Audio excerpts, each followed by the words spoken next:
1, 2, 3. Dari ufuk timur matahari pagi, kita rakyat pekerja bergerak bersama, menyongsong masa depan yang cerah. Konfederasi Serikat Nusantara, Persatuan Rakyat Pekerja Progresif, membangun solidaritas tanpa batas dengan internasional pekerja, hancurkan paham kapitalisme, bangun bersama peradaban yang berkeadilan rakyat pekerja untuk kesejahteraan bersama. KSN Progresif Solid Berdaulat, KSN Pembebasan Rakyat Pekerja, KSN demi tugas suci yang mulia. Konfederasi Serikat Nusantara, Persatuan Rakyat Pekerja Progresif, membangun solidaritas tanpa batas dengan internasional pekerja, hancurkan paham kapitalisme, bangun bersama peradaban yang berkeadilan rakyat pekerja untuk kesejahteraan bersama. KSN Progresif Solid Berdaulat, KSN Pembebasan Rakyat Pekerja, tugas suci yang mulia, hancurkan paham kapitalisme, bangun bersama peradaban yang berkeadilan rakyat pekerja untuk kesejahteraan bersama, untuk kesejahteraan bersama. Hidup buruh! Hidup! KSN Progresif Solid Berdaulat. Oke, silakan teman-teman untuk duduk kembali. Terima kasih. Untuk selanjutnya dialog yang akan dibawakan oleh moderator Bung Seno Juliniko. Untuk waktu saya persilahkan. Terima kasih. Assalamualaikum warahmatullahi wabarakatuh. Hidup buruh, hidup buruh, KSN, KSN. Baik teman-teman, saya Seno Juliniko, Wakil Sekretaris Jenderal Federasi Serikat Perjuangan Buruh Indonesia. Pada kesempatan kali ini akan berperan sebagai moderator dalam dialog interaktif terkait dengan THR merupakan hak mutlak bagi buruh atau pekerja.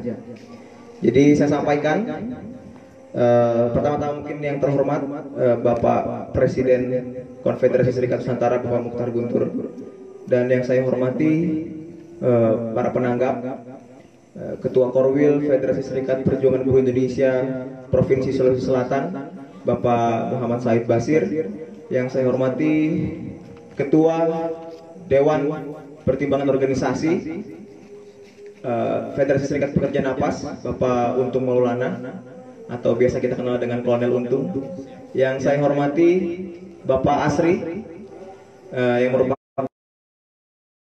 pekerja Kobar. Lalu yang saya hormati Bapak Armianto yang merupakan FSP Transindo atau Federasi Serikat Pekerja Transindo. Sebelum mulai mungkin saya mau mengundang Bapak Edward Rossi selaku Sekretaris Pimpinan Provinsi Konfederasi Serikat Nusantara Sulawesi Selatan untuk maju dan juga menjadi penanggap pada dialog kita malam hari ini. Yang saya hormati juga perwakilan pengurus masing-masing federasi, anggota Konfederasi Serikat Nusantara, dan yang paling saya banggakan adalah teman-teman perwakilan dari Serikat Buruh Anggota Federasi Anggota Konfederasi Serikat Nusantara.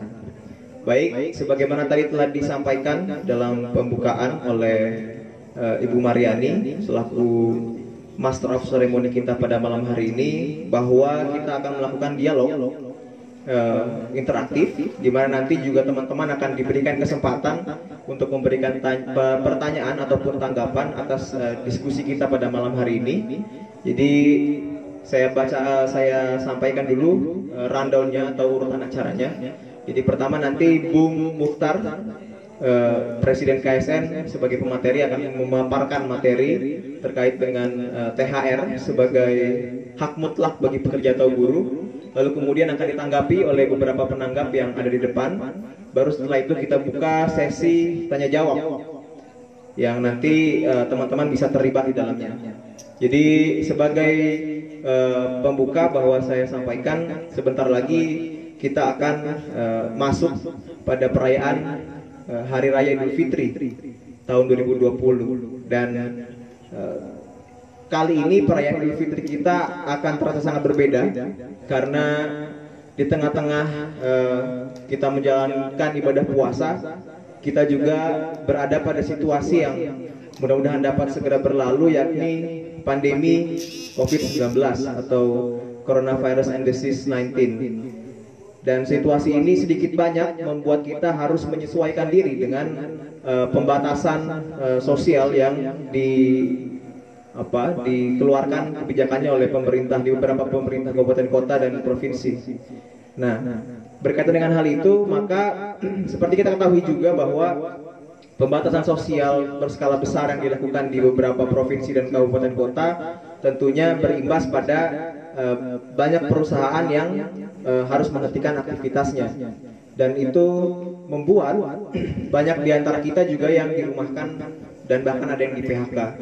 Nah, sekarang pertanyaannya adalah bagaimana dengan THR kita yang diatur dalam Peraturan Menteri Tenaga Kerja nomor 6 tahun 2016. Bagaimana THR atau tunjangan hari raya keagamaan merupakan hak bagi pekerja yang harus dibayarkan oleh pengusaha tanpa terkecuali, sehingga ini menjadi satu hal yang penting untuk kita diskusikan bersama. Dan Konfederasi Serikat Nusantara Provinsi Sulawesi Selatan juga telah membuka posko pengaduan THR. Apabila ada teman-teman atau kerabat kita yang di perusahaannya tidak dibayarkan THR-nya, bisa melakukan pengaduan ke sini. Nanti akan kita tindak lanjuti. Dan sebagaimana juga dikeluarkan oleh Menteri Ketenagakerjaan surat edaran, dan THR menjadi hak di Indonesia, diundangkan dan diatur dalam perundang-undangan, itu merupakan hasil daripada perjuangan gerakan buruh di masa yang lalu. Bukan semata-mata diberikan oleh kekuasaan, bukan semata-mata diberikan oleh perusahaan dengan sukarela. THR merupakan hasil daripada perjuangan kaum buruh di masa yang lalu, dan hari ini kita sebagai anggota Serikat Pekerja Serikat Buruh adalah pejuang-pejuang yang melanjutkan perjuangan buruh di masa yang lalu untuk mencapai kemenangan kita, kesejahteraan kita bersama. Tepuk tangan dulu kita semua. Dan kemudian yang juga penting adalah apabila hak kita THR itu tidak diberikan oleh perusahaan, maka apapun alasannya, biar PSBB sekalipun, biar pandemi COVID-19 sekalipun, kita akan tetap dengan tegas meminta hak kita. Karena ini bicara hak yang tidak diberikan. Jangankan rotan Satpol PP, popor senjata pun kita hadapi. Betul kawan-kawan? Ya, kita lanjut ke para penanggap. Ada Bung Edward Rossi, ada Pak Armianto, ada Bung Asri, ada Pak Untung, ada Pak Muhammad Said Basir yang akan menanggapi dan juga memaparkan lebih detail terkait dengan pelaksanaan pembayaran THR di 2020 ini dan hal-hal prinsip yang akan kita lakukan ke depan. Mungkin baik, berikutnya saya berikan kesempatan kepada Pak Armianto. Beliau adalah Ketua DPP Federasi Serikat Pekerja Transindo atau Transportasi Indonesia. Padanya kami persilakan. Assalamualaikum warahmatullahi wabarakatuh. Selamat malam dan tetap semangat pagi. Walaupun sudah malam, tetapi semangatnya kita sebagai buruh yang masih konsisten dalam perjuangan menuju cita-cita yang hakiki, yaitu bagaimana kita mewujudkan kesejahteraan buruh dan keluarga, yang sampai hari ini kawan-kawan masih tetap siap hadir untuk menghadiri dialog kita malam ini. Dan sebelum itu saya menyampaikan hormat saya dulu, terutama yang terhormat Pak Presiden Konfederasi Serikat Nusantara, pimpinan nasional yang tengah hadir di tengah-tengah kita, yang selaku pemateri, yang saya hormati Sekretaris Pimprov KSN Sulawesi Selatan, dan yang saya hormati juga adalah moderator Sekjen Wasekjen dari FSPBI nasional yang dari Jakarta, yang alhamdulillah karena baru sudah ada 2 bulan ada di tengah-tengah kita. Dan yang saya hormati juga adalah Ketua Koordinator Wilayah FSPBI Sulawesi Selatan Muhammad Said Basir, yang saya hormati Ketua Dewan DPO kawan Untung Maulana, yang saat ini diberi gelar Kolonel Untung Maulana, sarjana hukum BSC. Yang saya hormati Ketua Kobar FSP Kobar kawan Asri, yang masih muda madu ya. Dan yang saya hormati Ketua Pengurus Pusat FSP Transindo kawan Yantono, dan seluruh kawan-kawan pengurus federasi masing-masing dari di bawah naungan KSN Konfederasi Serikat Nusantara. Dan yang saya masih tetap banggakan adalah seluruh kawan-kawan dari anggota SBA masing-masing federasi anggota Konfederasi Serikat Nusantara. Ya, di momentum malam ini adalah dialog tentang THR. Saya menanggapi apa yang disampaikan tadi oleh pimpinan Konfederasi Serikat Nusantara, bahwa perjuangan buruh, perjuangan kita untuk mendapatkan THR ini seperti apa yang sudah disampaikan tadi, bahwa betul bahwa bukan hanya ada begitu saja terkait THR, tetapi ada proses dari kita dan termasuk dari yang mempelopori dulu terkait THR. Kalau saya tidak salah dengar ingat yang Sukirman Suwilyo yang hari ini yang kita bisa nikmati, kita bisa berterima kasih walaupun mungkin sudah makan. Nah, ada sedikit situasi, bukan sedikit ya, tetapi melihat situasi hari ini yang kita hadapi di masa pandemi COVID-19, bahwasanya untuk mendapatkan THR itu seolah-olah bahwa ibarat kita mau memanjang gunung lagi. Kenapa saya mengatakan seperti itu? Berdasarkan edaran gubernur, edaran Menteri Ketenagakerjaan. Di sisi lain, berdasarkan edaran ini ada diberikan peluang kepada pengusaha bahwa bisa ditunda ataupun dicicil ataupun secara bertahap kalau sudah dirundingkan dengan pekerja itu sendiri. Dan saya mengulang kembali apa yang sudah disampaikan oleh Pak Presiden ataupun pemateri-pemateri sebelumnya bahwa inilah yang kita harus pahami bersama, karena di sisi lain hak THR itu adalah hak mutlak sebenarnya bagi kita semua selaku pekerja. Karena apa yang telah disampaikan beberapa pemaparan terkait perhitungan gaji yang ada kaitannya dengan THR, betul bahwa itu sesungguhnya bukan pemberian dari pengusaha yang tadi dikalkulasi dalam per minggu, hitungan berapa minggu dalam satu bulan, satu tahun berapa minggu, ternyata ada sisa atau nilai lebih yang upah kita, yang kalau PNS itu adalah gaji 13, kalau kita di buruh itu adalah sisa upah kita yang sebenarnya yang memang itu adalah hak kita. Jadi ini bukan pemberian. Yang berkaitan dengan tadi dengan surat edaran, inilah yang saya maksudkan bahwa pemerintah kita hari ini seolah-olah memberikan peluang kepada pengusaha. Seharusnya kalau menurut saya bukan lagi diberikan ini, bukan lagi harus diberikan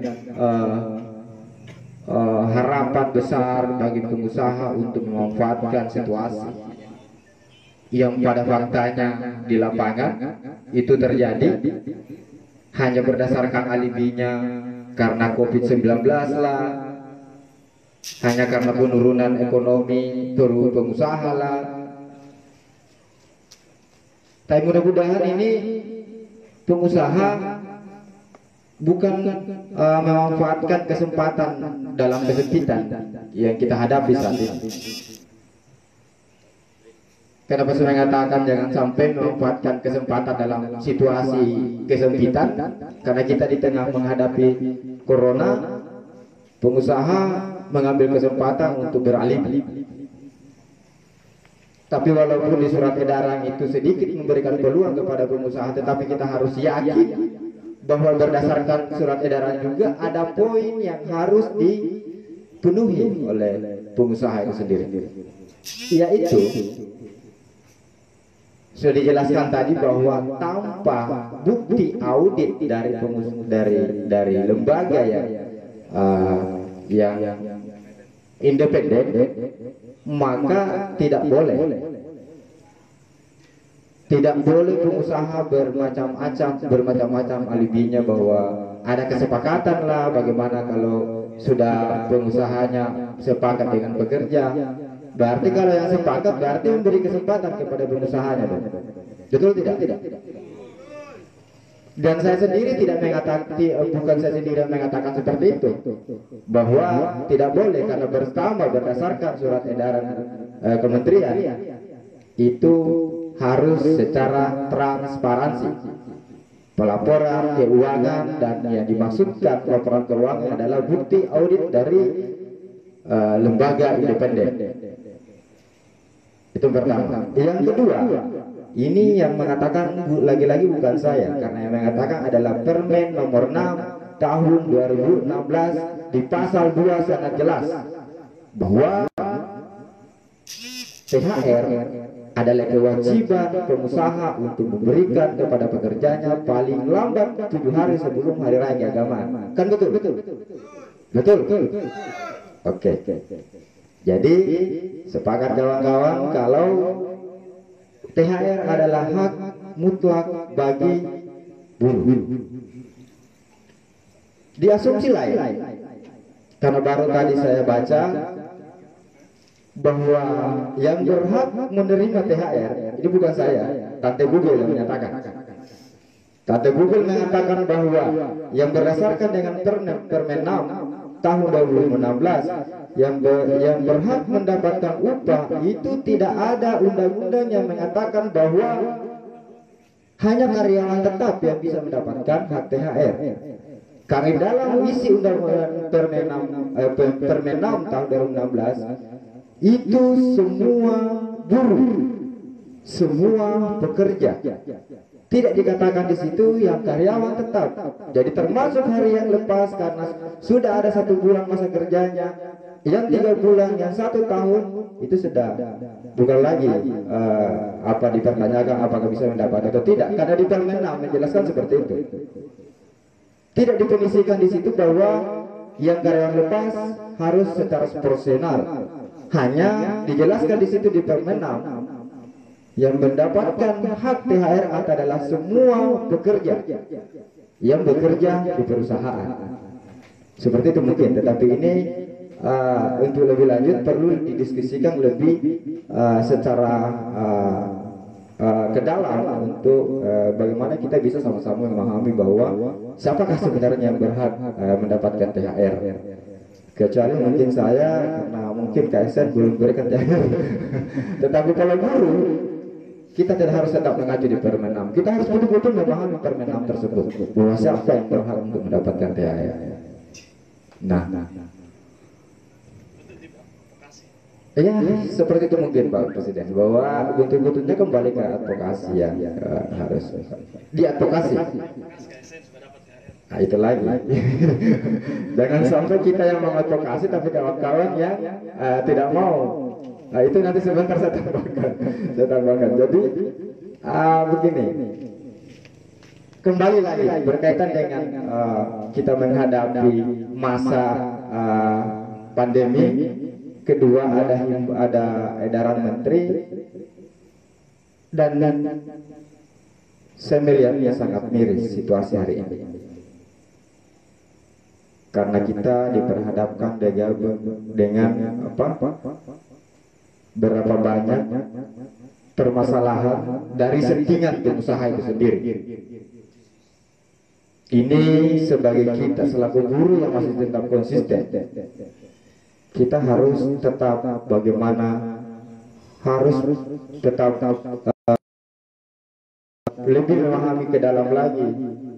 Kenapa saya mengatakan seperti itu, bahwa berbagai macam cara pengusaha yang termasuk menjelang mau lebaran, pengusaha berlomba-lomba beramai-ramai, kayak ibarat undian saja siapa yang paling banyak untuk mem-PHK pekerjanya sebelum pembayaran THR, kan seperti itu. Dengan alibinya kan saya sudah PHK sebelum 30 hari sebelum pembayaran THR, itu alibinya perusahaan. Yang dimaksudkan bahwa kita harus lebih memahami lagi ke dalam bahwa walaupun sudah di PHK tapi masih porsinya pengusaha menurut undang-undang yang sementara berproses itu harus tetap mendapatkan hak THR, karena yang berkaitan dengan pemutusan hak, pemutusan hubungan kerja, nanti ada keputusan ingkrah dari pengadilan baru bisa dikatakan PHK. Itu yang pertama. Yang kedua, kecuali kalau ada kesepakatan kedua belah pihak sebelum pembayaran THR, disepakati bahwa pekerja dan pengusaha sepakat baru diputus hubungan kerjanya, itu baru bisa tidak mendapatkan THR. Tetapi yang masih berproses berarti berhak dong. Karena kalau saya tidak salah di pasal 155 dan pasal 156, upah proses bagi pekerja yang sementara berproses kasusnya, yang sementara bermasalah, maka harus tetap dibayar, termasuk juga pada saat pembayaran THR itu pasti dapat juga, kan seperti itu. Bagaimana kawan-kawan, dipahami tidak? Termasuk lebih-lebih lagi yang dirumahkan. Jadi jangan kawan-kawan berkecil hati.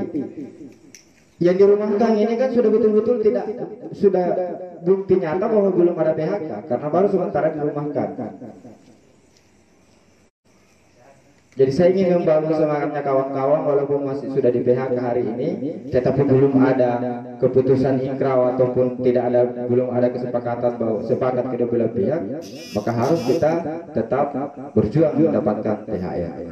Dan terkait dengan THR itu tidak ada pengecualian, karena berdasarkan pasal 66 nomor Permen 6 tahun 2016 tidak bisa setelah walaupun ada kesepakatan maka tidak bisa dihilangkan terkait selanjutnya tentang THR. Itu adalah kewajibannya pengusaha untuk harus tetap membayar THR-nya kawan-kawan.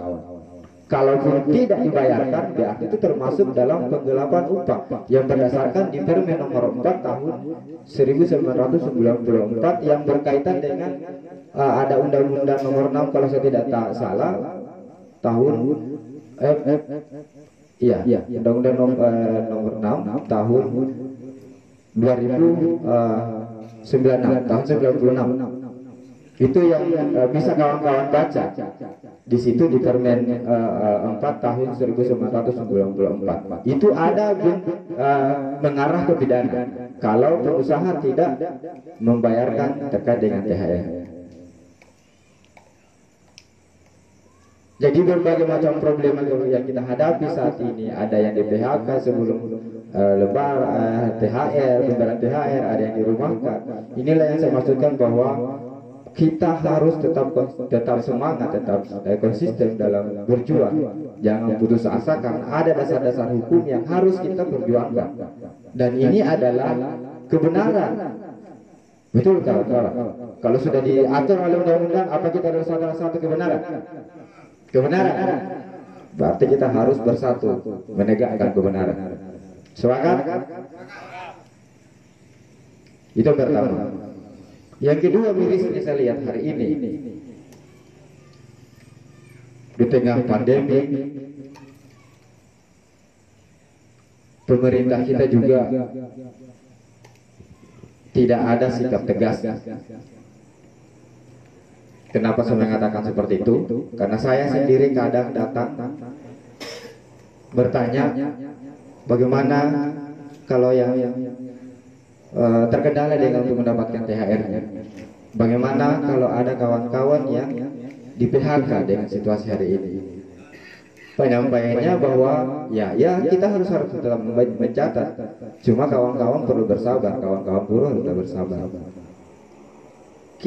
Harapan saya sebenarnya, harapan kita sebenarnya, disinilah saatnya pemerintah sebagai pengayom masyarakat, sebagai pelindung rakyat, harus menunjukkan sikap tegasnya kepada pengusaha-pengusaha yang nakal yang memanfaatkan situasi. Seharusnya kalau ada yang kalau ada yang di PHK yang berdasarkan dengan alibinya COVID, itu juga yang harus kawan-kawan sadari bahwa kalau mau di PHK kan hanya berdasarkan dengan COVID-19, harus dulu buktikan apakah sudah ada bukti audit bahwa perusahaan ini mengalami penurunan. Itu yang kumaksud.